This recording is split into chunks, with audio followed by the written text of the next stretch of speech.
Pertama-tama tentu saya ucapkan terima kasih buat Tuhan Yesus, Tuhan kita yang ajaib, luar biasa dan hidup. Terima kasih buat saudara semua, saya ucapkan selamat pagi, selamat malam dimanapun Anda berada. Dan juga kita mau buka ayat emas kita untuk bulan ini. Tema gereja kita untuk bulan ini adalah Live Healthy, hidup sehat. Mari kita buka sebentar, saudara, ayat firman Tuhan yang diambil dari 3 Yohanes 1, ayat yang kedua. Firman Tuhan berkata, saudaraku yang kekasih, aku berdoa, semoga engkau baik-baik saja dan sehat-sehat saja dalam segala sesuatu, sama seperti jiwamu baik-baik saja. My dear friend, I pray that everything may go well with you and that you may be in a good health as I know you are well in spirit. Demikian firman Tuhan. Nah, saudara, jadi waktu Pak Yongki approach saya untuk menyampaikan firman Tuhan, yang langsung kepikiran di pikiran saya itu, waduh, apa yang harus semua saya sampaikan ya? Karena kan kesehatan, saya pikir agak pusing juga saya. Karena saya bukan seorang dokter, ya kan? Saya juga bukan seorang ahli nutrisi seperti Pak Yohanes. Saya juga bukan orang yang kayak gym instructor untuk exercise atau olahraga. Saya juga bukan yang tahu ahli kejiwaan. Tapi kemudian Pak Yongki ingatkan bahwa, ternyata kesehatan itu di dalam Tuhan bukan cuma yang kita lihat di luar aja, tetapi juga jiwa kita. Di mana di dalam jiwa kita itu ada pikiran, ada perasaan, dan ada kehendak. Ya kan? Nah, kemudian saya renungkan, nggak langsung saya jawab, tapi saya renungkan, ya benar juga ya. Ternyata kalau firman Tuhan itu berkata bahwa Tuhan mau kita sehat seperti jiwa kita sehat gitu loh, saudara. Nah, saya ini kan kalau kerja bertahun-tahun itu naik subway, saudara kan ya. Nah, kalau naik subway itu kan kalau pergi kerja selalu jamnya sama. Kemudian saya juga pilih gerbongnya yang sama, yang 3 terakhir dari belakang, karena itu yang paling nantinya pas exit itu paling dekat sama exit keluar ke office saya, ke kantor saya. Dan karena saya pergi selalu hampir yang sama, gerbong yang sama, juga ternyata ada ya ketemu juga sama beberapa orang yang mungkin punya jadwal yang sama gitu. Nah, saya itu suka ketemu sama satu wanita, saudara. Saya kira dia orang India, dan saya itu kalau lihat dia, saudara ya, di subway, dia itu selalu duduk di pinggir yang menghadap ke jendela subway, dan kemudian dia suka ngomong gitu sendiri. Nah, saya pikir kan sekarang kalau orang kan telepon juga bisa pakai earphone, nggak kelihatan gitu kan ya. Saya pikir ya dia mungkin lagi telepon gitu loh. Tapi suatu hari saya pas banget duduknya di depannya dia, jadi kelihatan banget, loh kok orang ini ngomong sendiri. Jadi dia itu menghadap ke jendela subway, kebayangannya sendiri. Nah, di bayangannya itu dianggap mungkin sama dia orang lain, jadi dia ngomong sendiri, marah-marah sendiri. Kadang-kadang pelan suaranya, kadang-kadang keras. Wah, jadi saya pikir ini orang, ternyata saudara, kita lihat tubuhnya sehat, ya kan? Dia kan pergi pasti kerja, tubuhnya sehat, saudara. Tetapi ternyata dalamnya saya pasti bisa pastikan wanita ini nggak sehat, saudara. Ada sesuatu yang terganggu. Dulu di Indonesia kita sering dengar, di dalam tubuh yang sehat pasti ada jiwa yang sehat, ada jiwa yang kuat. Ini adalah ajaran dunia, tetapi ternyata nggak tepat, saudara, ya kan? Karena ternyata yang seperti saya lihat tadi, wanita ini badannya sehat, nggak kekurangan apapun, tetapi jiwanya, pikirannya nggak sehat, saudara. Nah, dari ayat emas kita yang kita baru baca tadi, Tuhan berkata, saudaraku yang kekasih, aku berdoa semoga engkau baik-baik saja dan sehat-sehat saja dalam segala sesuatu, sama seperti jiwamu baik-baik saja. Saudara, kalau tadi saya katakan orang dunia bilang di dalam badan yang sehat ada jiwa yang kuat. Tapi itu nggak tepat, saudara. Karena Tuhan kita itu kan pencipta kita. Ya kan? Tuhan itu tahu lebih daripada segalanya. Jadi Tuhan bilang, kamu oke di luar, belum tentu di dalamnya oke. Tapi kalau kamu benar oke di dalam, maka yang keluar pasti pasti bisa dipastikan akan lebih oke gitu. Dari jiwa yang sehat, kalau dunia itu dari luar ke dalam, katanya dari luar mempengaruhi yang di dalam, tapi firman Tuhan ini berkata justru kebalikannya.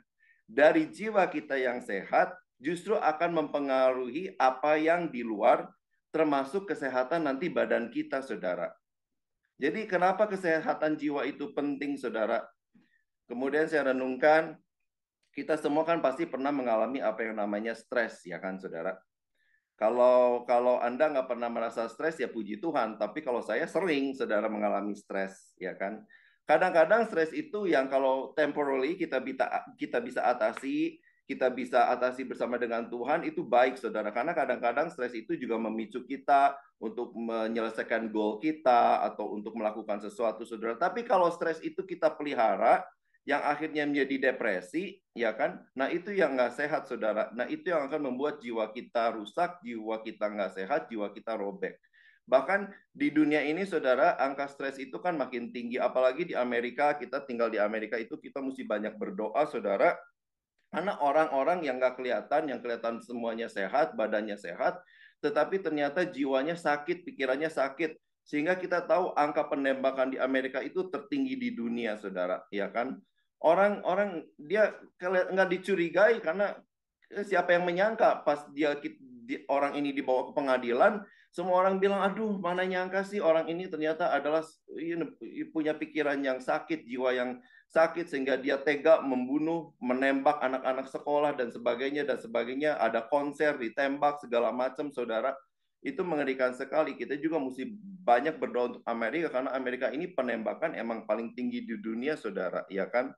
Jadi mungkin stres itu ya karena kita punya ada masalah hidup kita, ada trauma masa lalu yang selalu membayangi kita, yang kita nggak bisa lupakan, atau bahkan cara cara berpikir kita yang salah karena kita dulu menerima ajaran-ajaran yang salah. Seperti misalnya contoh yang simpel tadi, di dalam badan yang sehat ada jiwa yang sehat, ada jiwa yang kuat, Saudara. Yang kelihatannya baik tetapi sebetulnya tidak sesuai dengan firman Tuhan, Saudara. Kita buka sebentar ayat firman Tuhan di 1 Tesalonika 5 ayat 23 sampai 24. Firman Tuhan yang diambil dari 1 Tesalonika 5 ayat 23 sampai 24 berkata, semoga Allah damai sejahtera menguduskan kamu seluruhnya dan semoga roh, jiwa, dan tubuhmu terpelihara sempurna dengan tak bercacat pada kedatangan Yesus Kristus Tuhan kita. Ia yang memanggil kamu adalah setia, ia juga akan menggenapinya. Saudara, 2 minggu yang lalu kita diajar luar biasa oleh Ibu Ona ya, kalau nggak salah di dalam Worship from Home. Ibu Ona itu mengajarkan kita luar biasa. Dia berkata bahwa Tuhan itu mengerahkan segala kemampuan, Tuhan itu mengerahkan segala kekuatannya untuk terus bekerja dalam hidup kita untuk mendatangkan kebaikan dalam segala sesuatu. Dan dalam ayat ini kita juga baca, Tuhan itu juga mengerahkan kekuatannya bekerja terus dalam hidup kita untuk menguduskan kita.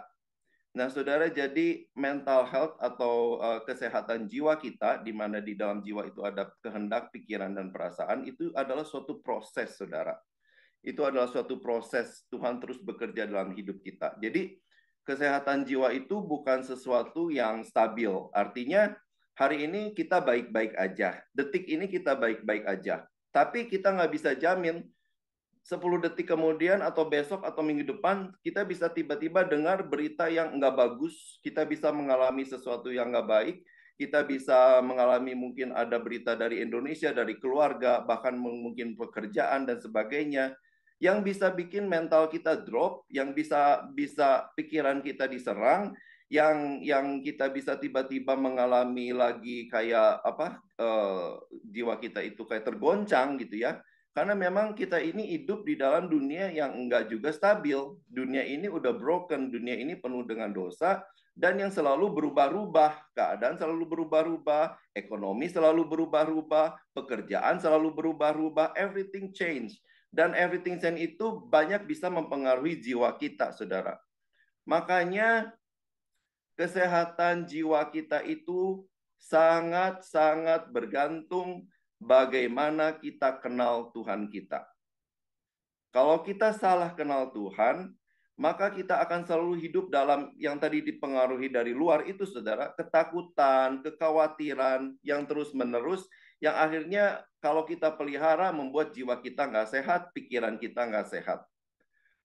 Makanya, saudara, kalau kita kenal Tuhan dengan benar, kita itu dekat dengan Tuhan, maka dipastikan jiwa kita itu akan Tuhan bantu pelihara, jiwa kita akan lebih sehat, emosi kita juga akan lebih stabil, emosi kita lebih terjaga, dan yang akhirnya akan mempengaruhi fisik kita juga semakin baik, semakin sehat, saudara. Nah, kita udah sering dengar, Pak Yongki sering bilang, dari pikiran yang baik, pikiran yang sehat, akan keluar tindakan yang benar. Tindakan itu akan jadi kebiasaan yang bagus, yang benar. Dan kalau kebiasaan yang bagus itu akan menjadi karakter yang kuat dan yang baik, saudara, ya kan?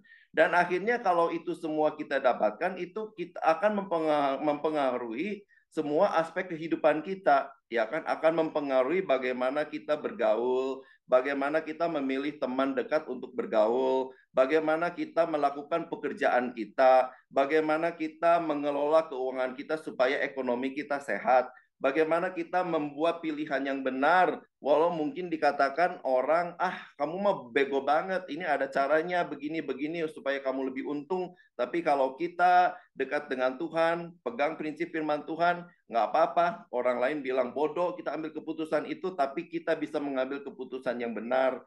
Kalau kita punya yang pikiran sehat, kita bisa juga bangkit lagi, saudari. Kalau kita lagi jatuh dalam dosa, ya kan kita bisa bangkit lagi dalam kalau kita jatuh dalam keadaan yang sulit dan sebagainya, saudara. Tapi sekali lagi, ini adalah suatu proses, ya kan? Tuhan bekerja terus di dalam kehidupan kita. Karena bukan berarti waktu kita kenal Tuhan Yesus, kita langsung ada di dalam jalan tol yang lurus, yang nggak ada rintangan, yang nggak ada hambatan. Enggak, saudara. Enggak mulus itu. Waktu kita kenal dengan Tuhan, enggak berarti kita itu enggak bergumul lagi dengan stres, kita itu enggak bergumul lagi dengan hal-hal yang bisa mempengaruhi kejiwaan kita. Jangankan kita, saudara, kalau kita saya pelajari Alkitab, saudara, beberapa tokoh di dalam Alkitab aja mengalami tekanan jiwa, saudara. Ada beberapa tokoh dalam Alkitab yang mengalami gangguan dalam jiwanya, saudara. Saudara ingat cerita Nabi Elia? Nabi Elia adalah nabi yang luar biasa dipakai Tuhan.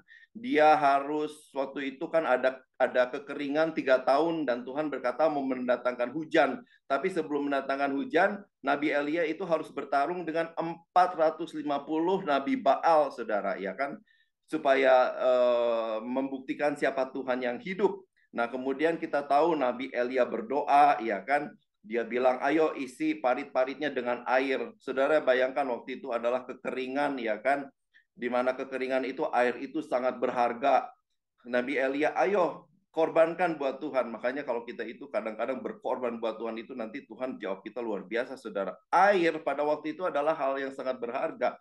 Saudara, sesuatu yang berharga itu kan tergantung situasi dan kondisi. Kalau dalam keadaan yang sangat kering, ya kan, nggak ada air, air itu pasti lebih berharga daripada berlian, saudara. Ya, buat apa punya berlian kalau akhirnya nggak ada air dan kita mati gitu kan, saudara. Nah, air itu sesuatu yang berharga. Nabi Elia persembahkan buat Tuhan. Dan kita tahu kemudian Tuhan jawab, saudara, dengan lawatan turunkan api dari langit. Jadi Tuhan itu mendemonstrasikan mujizat yang luar biasa melalui kepada Nabi Elia ini, saudara. Tapi setelah semuanya itu, saudara, nggak tahu kenapa justru Nabi Elia merasakan depresi, merasakan stres yang luar biasa sampai dia berkata, Tuhan, saya ini seperti mau mati rasanya. Sampai dia bilang, Tuhan, ambil aja aku mati, aku pengen mati. Sampai sebegitunya, saudara. Daud juga, saudara, sama orang yang disayang sama Tuhan. Beberapa kali dalam Mazmurnya kita sering baca Daud berkata, mengapa kau tertekan hai jiwaku, pujilah Tuhan. Kemudian Daud menulis, mengapa engkau meninggalkan aku, di manakah engkau? Ya kan, itu Daud, saudara. Satu lagi Nabi Yeremia. Nabi Yeremia juga nabi yang luar biasa, yang bergumul dengan stres. Dia merasa berjuang, dia merasa melayani sendirian, saudara. Sampai dia bilang, buat apa aku dilahirkan, saudara, ya kan? Saudara, Alkitab mencatat semua itu supaya membuktikan bahwa kalau ada tekanan dalam jiwa kita itu bukan menunjukkan bahwa kita itu bukan anak Tuhan yang baik, tetapi justru menunjukkan betapa lemahnya kita, saudara.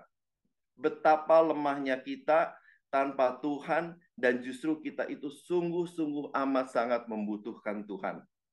Orang lain mungkin berpikir kita kuat, orang lain berpikir mungkin kita hebat, tapi orang yang paling kuat pun, saudara, tetap perlu dikuatkan oleh Tuhan.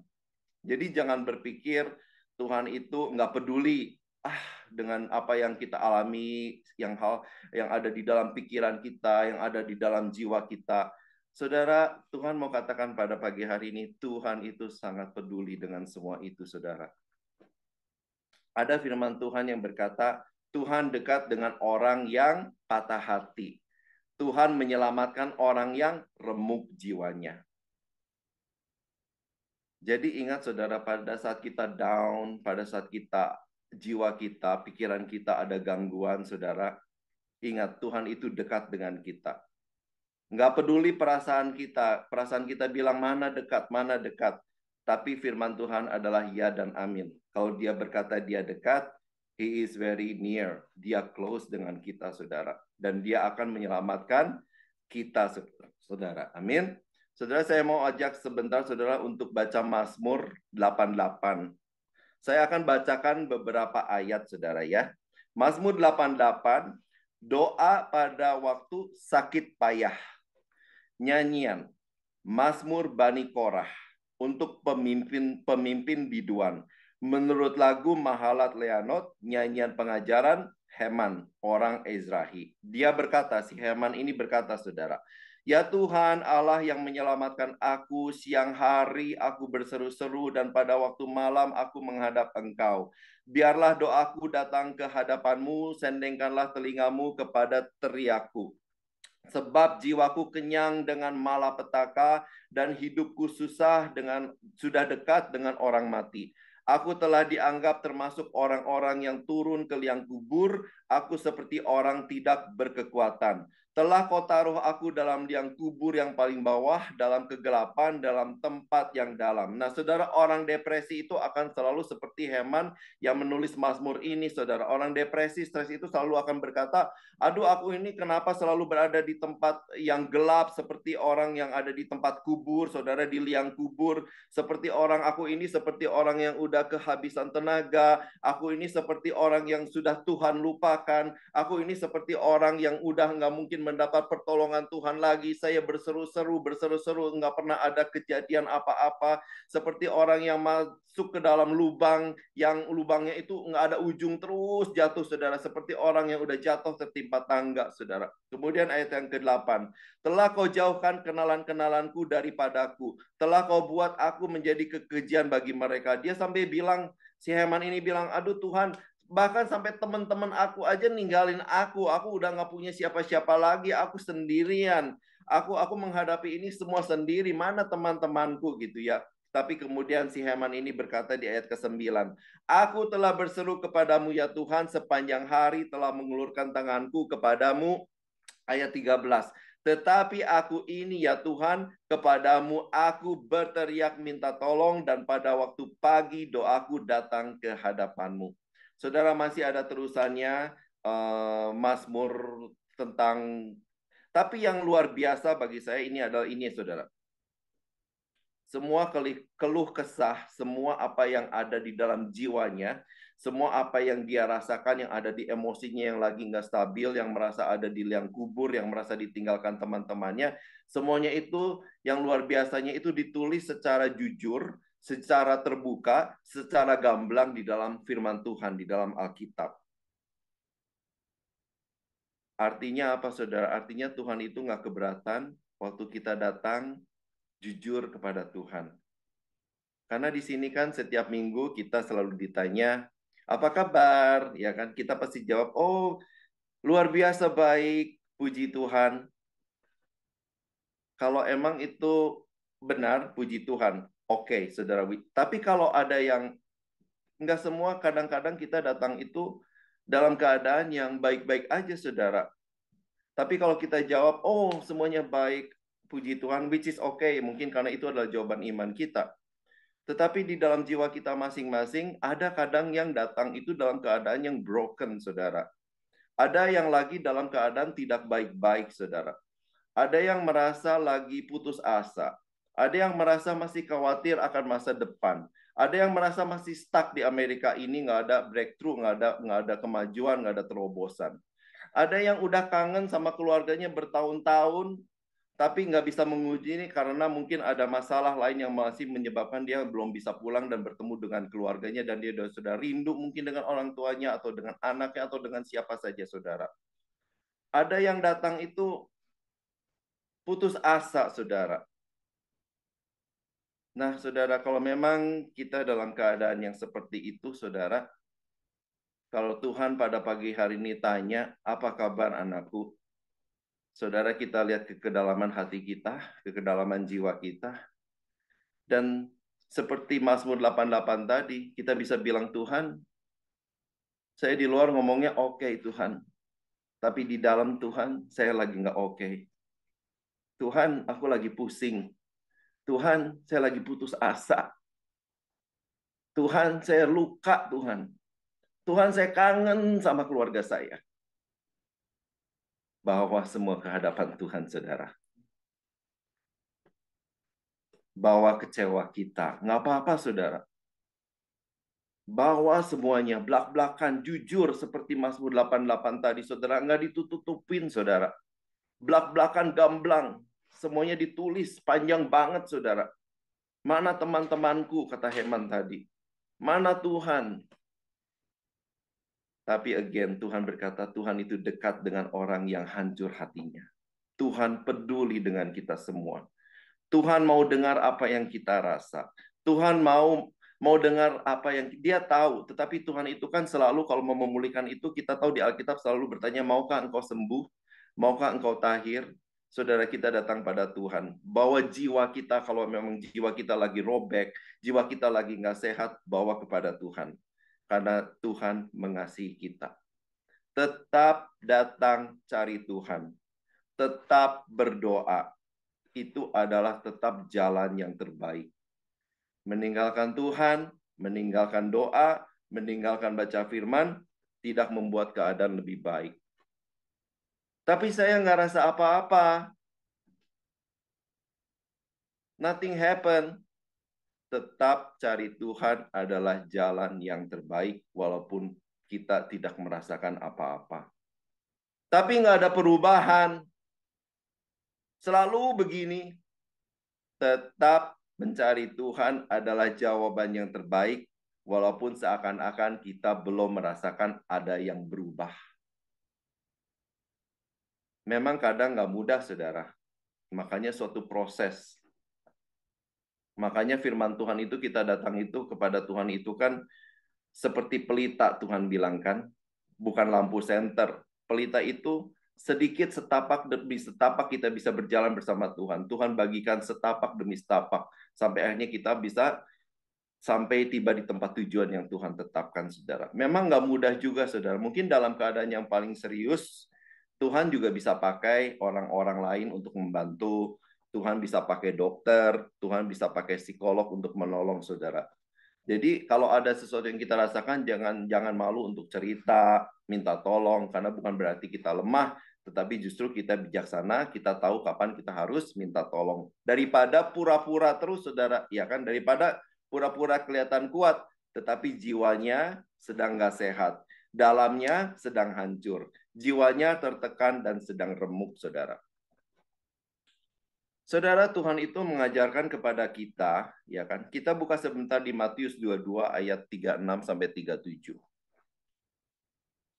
Nah, ini ada satu orang, kalau kita baca latar belakangnya, ada ahli Taurat yang datang kepada Tuhan dan mau menguji Tuhan.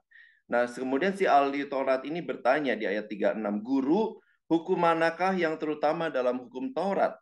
Kemudian jawab Tuhan Yesus kepadanya, Kasihilah Tuhan Allahmu dengan segenap hatimu, dan dengan segenap jiwamu, dan dengan segenap akal budimu, atau dengan segenap akal, dengan pikiranmu, saudara. Itu kata Tuhan Yesus, hukum yang terutama, saudara. Nah, saudara, tapi kalau waktu jiwa kita lagi tertekan, pikiran kita lagi kacau, hati kita ada badai bergelora, bagaimana kita bisa mengasihi Tuhan? Bagaimana kita bisa memenuhi hukum utama ini, saudara? Pikirannya kacau, datang kepada Tuhan berdoa nggak bisa tenang, nggak bisa konsen, kacau balau, saudara. Saudara, pikiran kita itu, manusia itu kan selalu membentuk pola, ya kan ya, saudara, ada pattern, saudara. Nah, saudara, di zaman modern ini, karena teknologi luar biasa, ya kan, seperti kita tahu AI dan sebagainya. Nah, kan kalau kita melakukan aktivitas di handphone kita atau di komputer kita, AI itu kan akan merekam aktivitas yang kita lakukan, ya kan. Misalnya saya, saudara, misalnya kalau saya lagi mau pergi keluar kota, misalnya, kemudian saya cari hotel di Priceline, kemudian saya cari mau sewa mobil, belum saya decide, ya kan, baru browsing cari-cari, kemudian tiba-tiba di Instagram saya, di Facebook saya muncul semua itu, saudara, ya kan, hotel-hotel, tiba-tiba muncul aja perusahaan buat sewa mobil yang tadi saya browsing. Kenapa, saudara? Karena AI itu membaca pola kita, kemudian membantu dan memunculkan lebih sering untuk mengingatkan kita, saudara. Nah, demikian juga dengan pikiran, dengan otak kita, saudara. Kalau ada suatu kejadian, kita rekam dan akan menjadi suatu pola, saudara, kan menjadi suatu pattern. Misalnya, saudara, kalau kita lagi pegang sesuatu di tangan kita, misalnya cellphone aja, saudara, kita pegang cellphone kita, kemudian cellphone kita itu jatuh, saudara. Maka kan patternnya udah pasti kita pungut, kita nggak perlu mikir, nggak perlu lagi disuruh, nggak perlu pakai rencana-rencana yang rumit. Pokoknya barang jatuh dalam tangan, cellphone saya jatuh, saya ambil, pungut, ya selesai, saudara, ya kan. Nah, kalau polanya bagus, patternnya bagus, puji Tuhan. Tapi kalau polanya yang ada terekam di dalam kehidupan kita, di dalam pikiran kita nggak bagus, itu bisa kacau hidup kita, saudara, ya kan. Dulu di Indo, kalau saya lagi di mobil gitu ya, kemudian misalnya sopir saya atau papa saya melanggar lalu lintas, kemudian ditangkap polisi, ditilang, kemudian mereka selalu udah keluarin dompet, bayar, sogok, udah beres, nggak jadi ditilang, ya kan. Nah, jadi itu pattern itu terekam juga. Jadi waktu saya udah bisa nyetir, saya sendiri kemudian kena traffic light, kemudian ditilang polisi, ya udah langsung otomatis itu tangan saya ambil dompet, ya kan. Wah, saya bayar, ya udah nggak usah ditilang, beres urusan. Nah, saudara, ya kan, jadi kita itu merekam hal-hal seperti itu, saudara. Kalau baik itu puji Tuhan, saudara, ya kan. Kalau benar dengan firman Tuhan itu puji Tuhan. Tapi kalau yang nggak benar, saudara, seperti yang itu, yang bahayanya, saudara, ya kan, kalau banyak pola dan pikiran kita yang nggak benar, nah itu yang bahaya. Kalau kita punya pikiran, aduh, kok ikut Tuhan kok biasa-biasa aja ya, kok ikut Tuhan tuh nggak ada gregetnya lagi ya. Kalau kok ikut Tuhan itu ya udahlah rutinitas aja ya minggu begini-begini aja, udahnya ya lupa gitu loh. Dari cuman minggu ke gereja, Monday to Friday, to Saturday ya biasa-biasa aja. Bahkan kadang-kadang kalau kita ada masalah kita nggak yakin Tuhan itu ada nggak ya, Tuhan itu ada nggak ya atau nggak ada ya. Nah, saudara, kalau kita punya pola pikiran seperti itu, saudara, dan itu terekam, ya kan, menjadi pola pattern di pikiran kita, kita itu akan sulit sekali melihat kebaikan Tuhan, kita akan sulit untuk melihat kasih sayang Tuhan, apalagi menggenapi hukum utama Tuhan yang bilang harus kasihi Tuhan dengan segenap jiwa, akal budi, dan pikiran kita, saudara. Sulit sekali itu, saudara, untuk memenuhi seperti itu, saudara. Ya kan? Sulit bagi kita untuk melihat jalan keluar yang Tuhan mau berikan dalam kehidupan kita. Kenapa? Karena udah pikiran pola-pola yang langsung reject, menolak semua apa yang Tuhan sampaikan, mau sampaikan gitu, saudara. Karena pada saat kita itu belajar, makanya, saudara, kita itu untuk belajar mengasihi Tuhan dengan segenap pikiran kita, kita perlu memutuskan, kita perlu mengganti pola-pola yang salah dengan pola-pola yang benar, yang ada sesuai dengan firman Tuhan.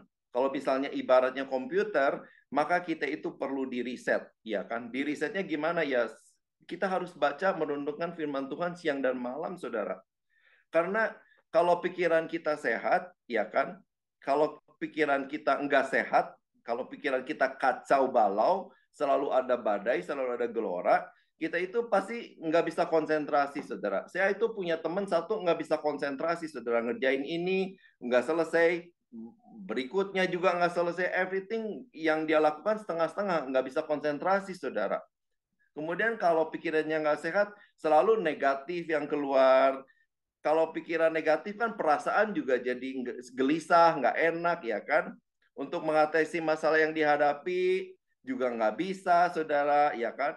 Tindakannya itu akhirnya bisa selain merugikan diri sendiri, bahkan bisa juga merugikan orang lain, merugikan keluarganya, saudara.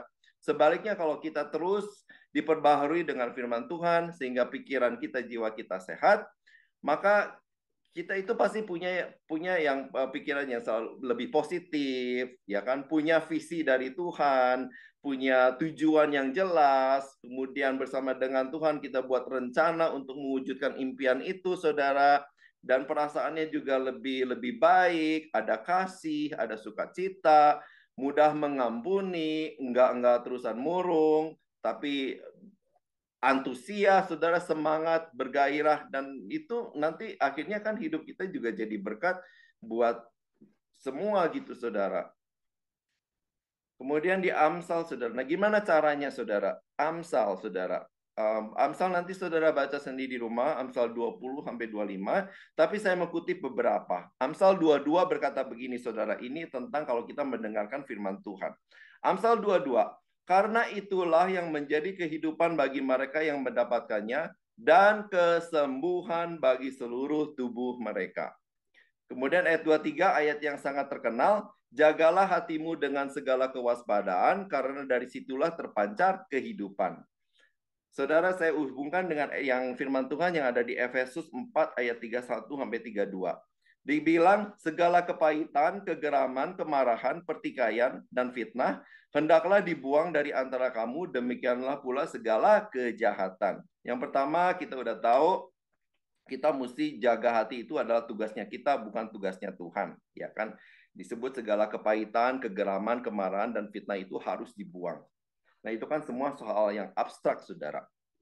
Tapi saya itu suka berimajinasi, saudara, ya kan?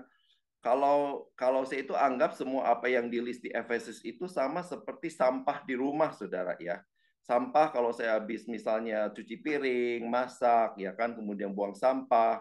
Nah, kemudian kan sampah itu saya buang keluar, saudara, nggak disimpan, ya kan. Karena kalau disimpan ya makin busuk dan baunya juga nggak enak dan bisa menimbulkan penyakit buat saya dan semua orang yang mungkin ada di rumah saya, saudara. Nah, saudara, kalau rumah aja kita jaga bersih, dapur kita jaga bersih, ya kan, nggak mau ada sampah dan bau busuk. Demikian juga apa yang ada di dalam hati kita. Kita harus bayangin, kalau kita pelihara semua itu tadi, saudara, yang firman Tuhan katakan, ya kan, kemarahan, kepahitan, kegeraman, selalu maunya berkelahi, fitnah, ngomongnya nggak benar, ya kan, itu kita mesti imajinasi kita itu kayak naruh sampah di dalam hidup kita, saudara, ya kan. Nah, mesti dibuang, saudara, itu harus kita buang, karena kalau nggak merugikan diri sendiri, menyakitkan hati kita, membuat jiwa kita nggak sehat, dan kita harus kalau ada sakit hati atau move on aja, saudara. Hidup kita itu mesti gampang move on, lupakan semua, dan apa yang udah berlalu jangan terus diungkit-ungkit, saudara. Kita harus selalu jaga hati kita bersih, amin.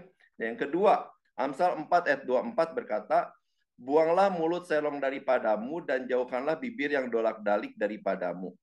Saudara, kita harus belajar perkataan kita, jaga mulut kita. Efesus 4 ayat 29, janganlah ada perkataan kotor keluar dari mulutmu, tetapi pakailah perkataan yang baik untuk membangun di mana perlu, supaya mereka yang mendengarnya beroleh kasih karunia. Saudara, kita juga mesti belajar untuk menjaga mulut kita. Ya kan, kalau tiap kali kita mau ngomong yang nggak benar, ngomong yang kasar, yang bisa menyakitkan orang, yang menuduh orang, kadang hal-hal kecil itu jadi besar karena kita nggak bisa jaga kata-kata, saudara. Dan akhirnya kalau kata-kata yang kita keluarkan itu kasar, kan kita nggak bisa tarik kembali. Kata-kata itu udah menyakiti orang yang kita katakan itu, saudara. dan sudah melukai hati orang itu, dan mungkin juga bahkan akhirnya melukai hati kita sendiri, melukai jiwa kita sendiri. Kenapa? Karena mungkin orang yang kita katakan kasar lagi marah itu nggak bisa kontrol, kata-kata keluar itu adalah orang yang kita sayangi, saudara. Kemudian akhirnya kita menyesal, dan menyesal itu akhirnya juga melukai jiwa kita, saudara. Jadi sebelum semuanya terluka, sebelum orang yang kita katain terluka, sebelum juga kita penyesalan membuat kita terluka, lebih baik jaga dulu sebelum berkata-kata. Itu firman Tuhan. Amin. Kemudian yang ketiga, saudara, mata saudara. Amsal 4 ayat 25. Biarlah matamu memandang terus ke depan dan tatapan matamu tetap ke muka.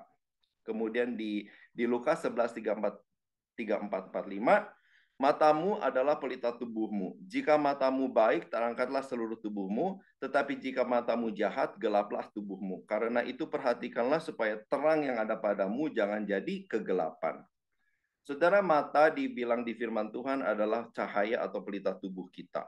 Kalau mata kita baik, apa yang kita lihat, kita jaga baik.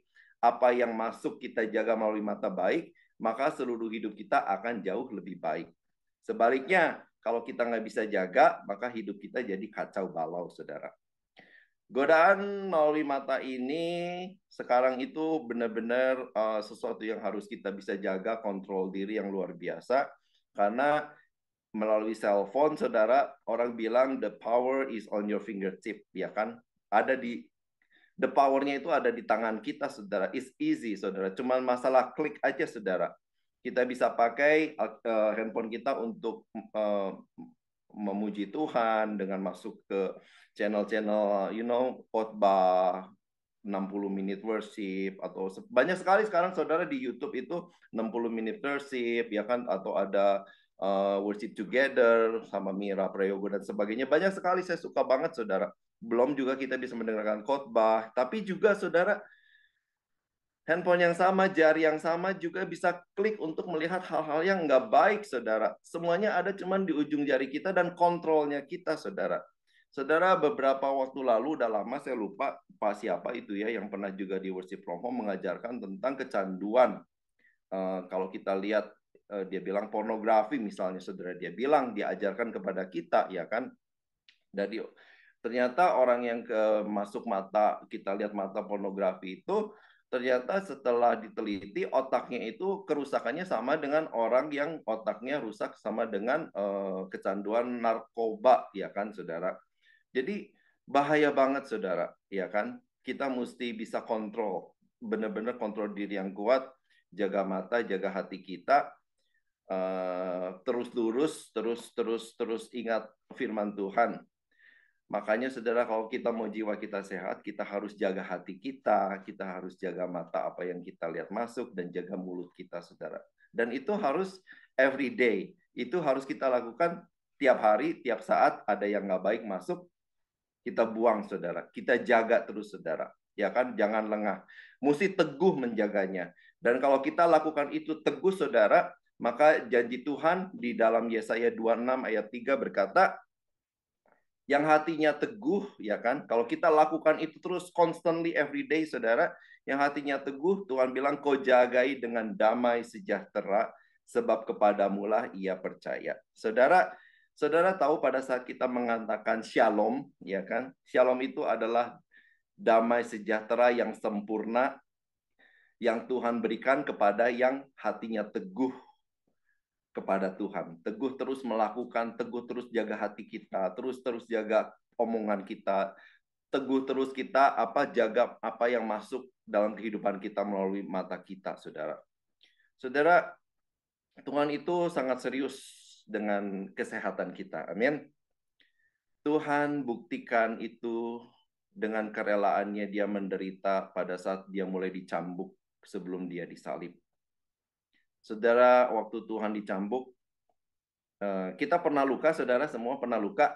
Luka sedikit misalnya jatuh kepleset, itu pedihnya, sakitnya banget-bangetan kan, saudara. Nah, waktu Tuhan dicambuk itu sama tentara Romawi, cambuknya zaman dulu itu mengerikan banget, saudara. Jadi cambuknya itu bercabang-cabang, ujung-ujungnya itu adalah kayak kait-kait gitu, saudara. Dan itu kena badannya Tuhan Yesus, begitu kena itu langsung, saudara, nancep ke kulitnya, ke dagingnya. Pada saat diambil lagi, saudara, ada daging Tuhan Yesus yang terambil, saudara. Itu sakitnya luar biasa, saudara. Itu adalah keseriusan Tuhan kita, karena di dalam ayat di dalam ayat 1 Petrus, saudara, dibilang oleh bilur-bilurnya kamu telah sembuh, saudara. Keseriusan Tuhan untuk membuat kita sembuh secara jiwa kita, secara pikiran kita, dan mengalir kepada badan kita, dan akhirnya juga mengalir kepada semuanya. Ekonomi kita sembuh, semuanya, saudara, pergaulan kita, keluarga kita. Tuhan sudah buktikan dengan kerelaannya hancur belur, saudara. Waktu dicambuk itu, saudara, Tuhan sudah tanggung buat kita semua. Jadi jangan take for granted semua firman Tuhan, saudara. Karena firman Tuhan itu, kalau kita mau baca firman Tuhan, kalau dulu kita masih punya yang hard copy, buku, saudara, halaman pertamanya banget itu apa, saudara? Dibilang perjanjian, ya kan? Nah, perjanjian itu bisa terjadi kalau kedua belah pihak melakukan bagiannya masing-masing. Tuhan itu begitu serius, saudara, mau kita sembuh dalam segalanya. Menguduskan kita, baik roh, jiwa, tubuh kita. Itu yang Tuhan bilang di dalam firman Tuhan. Sampai kapan? Sampai kedatangan Tuhan. Artinya sampai kita nanti dijemput Tuhan, kita sehat, saudara. Amin. Nah, saudara, perjanjian itu kalau kita nggak lakukan, ya nggak berlaku. Makanya kita mesti lakukan. Dan kalau dibilang kita harus mengasihi Tuhan dengan segenap hati, segenap jiwa, dengan segenap pikiran, itu bukan karena Tuhan egois, saudara. Kalau kita baca perjanjiannya Tuhan, ya kan, ini kan is a book about the promises, perjanjian. Kalau kita lakukan, Tuhan juga lakukan bagiannya, saudara. Dan yang kita tahu, saudara, kalau kita baca, kalau perjanjian di dunia ini pasti menguntungkan dua-duanya. Tetapi kalau kita baca, saudara, kalau Tuhan bilang kita harus mengasihi Dia, itu bukan karena Dia egois, tetapi justru semua benefitnya, semua keuntungannya itu buat kita, saudara. Tuhan itu udah melakukan bagiannya, saudara.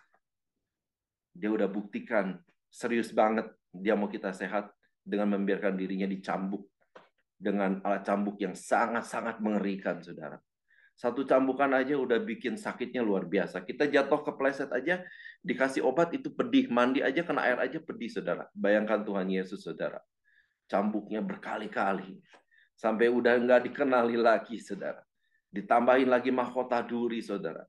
Ditambahin lagi paku, saudara. Karena dia mengasihi kita, amin. Karena dia mau kita sembuh. Bukan secara badan, jiwa kita sembuh. Jiwa kita yang robek, sembuh. Datang pada Tuhan. Kalau masih ada trauma, kalau masih ada kekecewaan, kalau masih ada kekhawatiran, bawa semua pada Tuhan. Jujur apa adanya. Saya percaya Tuhan pasti berkati kita semua, Tuhan pasti sembuhkan kita semua. Karena udah dibuktikan Tuhan betapa seriusnya Tuhan. Demikian firman Tuhan yang saya bagikan, semoga memberkati. Amin.